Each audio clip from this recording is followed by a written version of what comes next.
বসে মহকুমাতে, এরপরে জুনে মহকুমা কমিটি বসে আমরা বসতে পারলাম। আর 4টি প্রাথমিক কমিটি গঠন করাইতে পারছে। আমি কিন্তু এইবারই ঢুকছে রাবার শ্রমিকে, কিন্তু আমাদের আমবাসা এলাকার মধ্যে পাট্টার জমিনে বেশিরভাগ আমরা পূর্বে পাট্টার মধ্যে যেহেতু লাগাইতে পারছে না, অনুমোদন নাই। তারপরে 2011 থেকে আমরা পাইছে অনুমোদন, তারপরে নিজে এখনও রাবার চাষি অত হইতে পারছে না। তারপরেও আমরা এখানে রাবার চাষির এই গ্লাভস তৈরি হচ্ছে, তার মজুরি কি শ্রমিকরা পাচ্ছে, তার মূল্য কি পাচ্ছে? আজকে বাগানগুলি ধুকছে, বাগানগুলির মধ্যে আজকে ক্ষতিতে চলছে, লোকসান হচ্ছে, দেখার কেউ নেই, তদবির করার কেউ নেই। ভোগ বিলাসের মধ্যে দিয়ে রাবার শ্রমিকদের রক্ত ঘামের মধ্যে তৈরি করা যে সম্পদ, সেটাকে লুটে পুটে খাওয়ার জন্য আজকে চেষ্টা করছে। তো সেই প্রেক্ষাপটে দাঁড়িয়ে আমরা শ্রমিকদের সামনে দেশের আর্থসামাজিক অবস্থা, রাবার যে ভিত্তি তৈরি করে দিয়ে গেছিল বামফ্রন্ট, সেটাকে কি করে আমরা পুনরুদ্ধার করতে পারি? রাবার শ্রমিকদের তার ভোক্তা মূল্য সূচকের ভিত্তিতে তার মজুরি কি করে নির্ধারণ করা যায়? মানুষের জীবনযাত্রার মধ্যে রাবার আজকে গুরুত্বপূর্ণ ভূমিকা নিয়েছে। রাবারের নিয়ন্ত্রণের জন্য সরকার সেখানে ভূমিকা নেই, তার মূল্য নির্ধারণ করুক এবং বাইরের থেকে যে সমস্ত চুক্তি করে সেখানে সিনথেটিক রাবার আসছে, ইন্দো আসিয়ান চুক্তি করে যেগুলি বেআইনিভাবে আমাদের দেশের শ্রমিকের উপর চাপিয়ে দেওয়ার চেষ্টা করছে, এগুলি বাতিল করতে হবে। আমাদের অধিকার কেড়ে নেওয়ার জন্য আমাদের দেশের সরকার আমাদের আইনগত যে অধিকারগুলি আছে, শ্রম আইন, সেগুলি কেড়ে নিচ্ছে। এগুলি আমি বলতে চাইছি না। সেই জায়গায় রাবার শ্রমিকরাও আগামী দিনে মজুরির জন্য লড়াই করতে পারবো না, বোনাসের দাবি করতে পারবো না, ট্রেড ইউনিয়ন করার কোনো অধিকার থাকবে না, পতাকা তোলার অধিকার থাকবে না, আমার দাবি আদায়ের জন্য রাস্তায় নামতে পারবো না। এই কোন রাজত্বের মধ্যে আছি? ভারতবর্ষের সংবিধানে তো এইগুলি লেখা রয়েছে যে আমার এগুলি অধিকার, কিন্তু সেই অধিকার আজকে ক্রমশ কি করে কেড়ে নেওয়া যায়?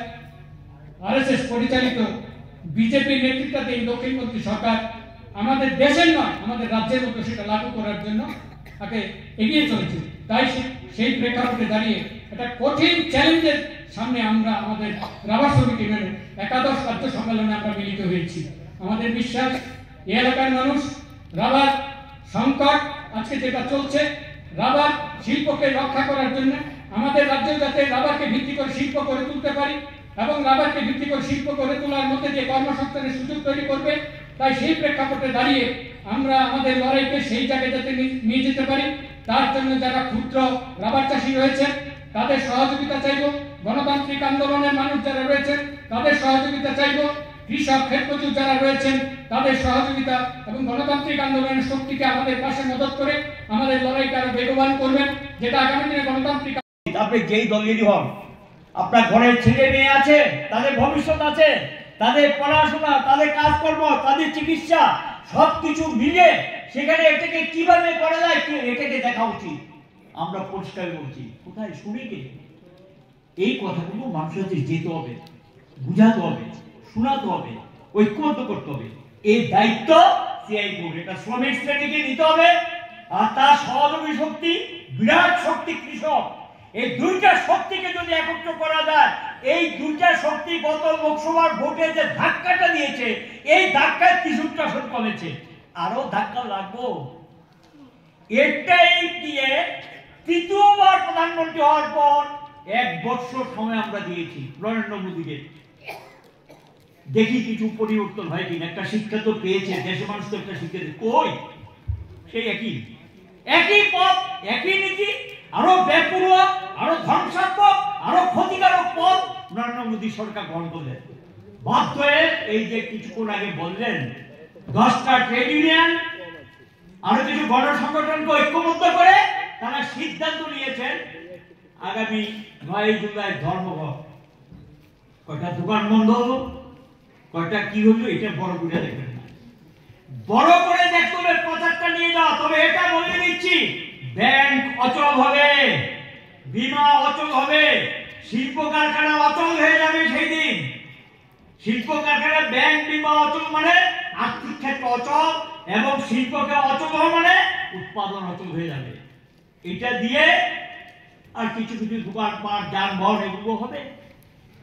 এটা দিয়ে প্রথম আমরা জানান দিতে চাই নীতি পাল্টাও, নীতি পাল্টাও। আর নাহলে বড় ধরনের ধাক্কা আমাদের দিতে হবে, আন্দোলন তৈরি করতে হবে।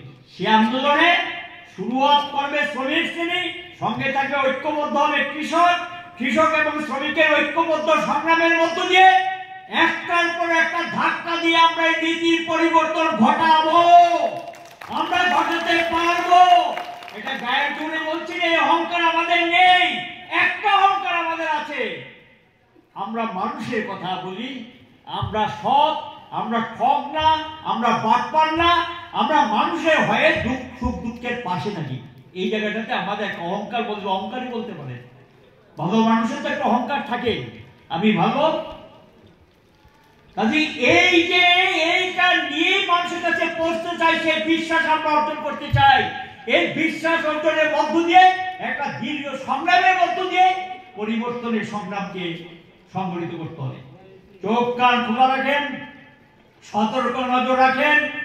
সময়ে সময়ে কিছু আক্রমণ আসছে, আন্দোলনের তীব্রতা যখন বাড়ে, স্বাভাবিক জলটাকে যদি আপনি তাপ দেন, জলটা ফুটে ফুটে কি হয়, অন্য জিনিসে রূপান্তরিত হয়, বাষ্পে পরিণত হয়। আপনারা যত রাস্তায় নামবেন, আপনাদের আওয়াজ যত জোর হবে, এটা অন্য জিনিসে রূপান্তরিত হবে। তৈরি থাকেন। সম্মেলন করছে মহকুমাতে, এরপরে জুনে মহকুমা কমিটি বসে আমরা বসতে পারলাম। আর 4টি